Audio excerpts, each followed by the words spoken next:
kibanza. Nabii kuna wengine ushuhuda si wa kawaida mahali hapa. Uyu mama ahagaze ngahashima Imana cyane. Huyu mama amesimama hapa akimshukuru Mungu sana. Kuva mu kwa gatanu yaragwaye agwara estoma.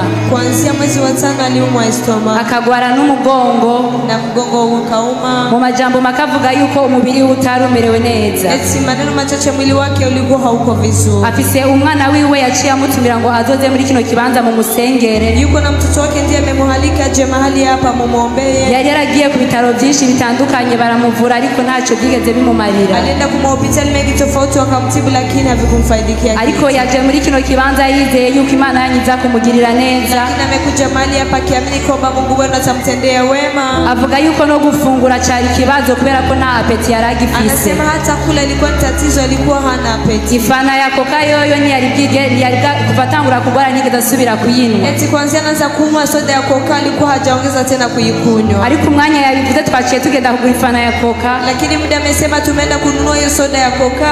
Yavuze yuko ayiwe yacayumva ibintu bimukaka. Kuravuga. Ndiko ndavuga Imana irankijije. Imana ibahezagire. Umwana wanje nagoma ndamugora.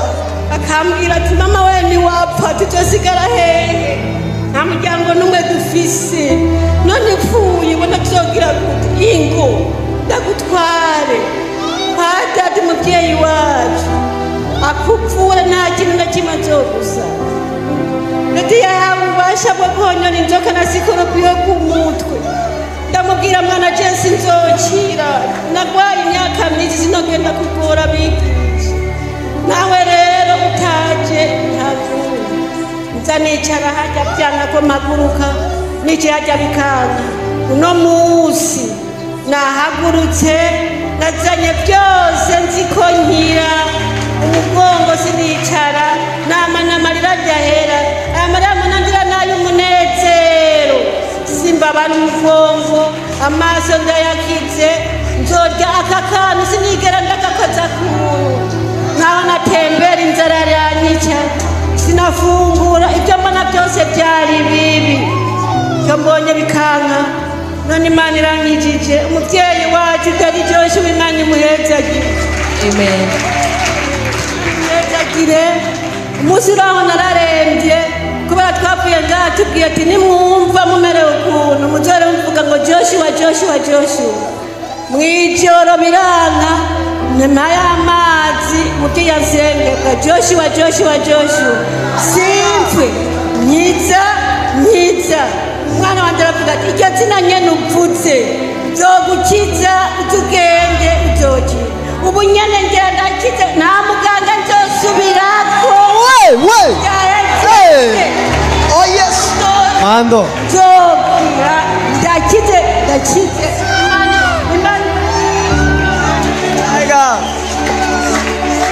Mando.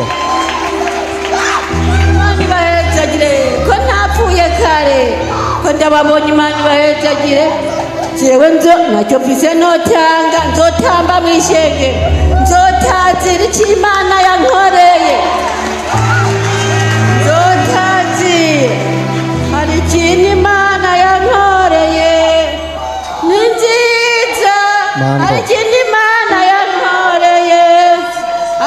Imana yankoreye kwibera muri Yesu ni byiza cyane murakoze Imana ibahezagire mubyeyi urankoze ndakiza amaso urankoze mu maso sinzosubira kugwara Imana ibaheze. Mama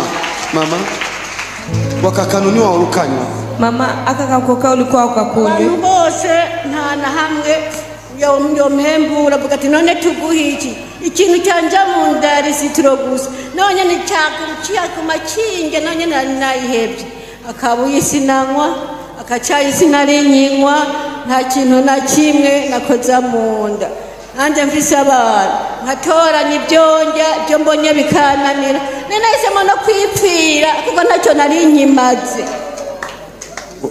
Wanje Christabel Imana imuhe ari he umwana ari he Christabel Gwino yo niwe yagutumiye ma umugongo nawo warukuja kindiye cyandiyana n'umugongo kandi nkatubwenge nunamye amaso amarangi menshi nkaca nifata kugira mpe ntabona ubwenge bukagenda nongeye amakara mu mbabura nkasanga nayongeye mu nkono mbitse akantu nkibagira impemu zikagenda none ururimi mwumva nuko nari maze kuza ngaha none ururimi mwumva ni ya mavuta none ururimi mwumva ni ya mazi mwadusengera ngaha ubu rero birarangiye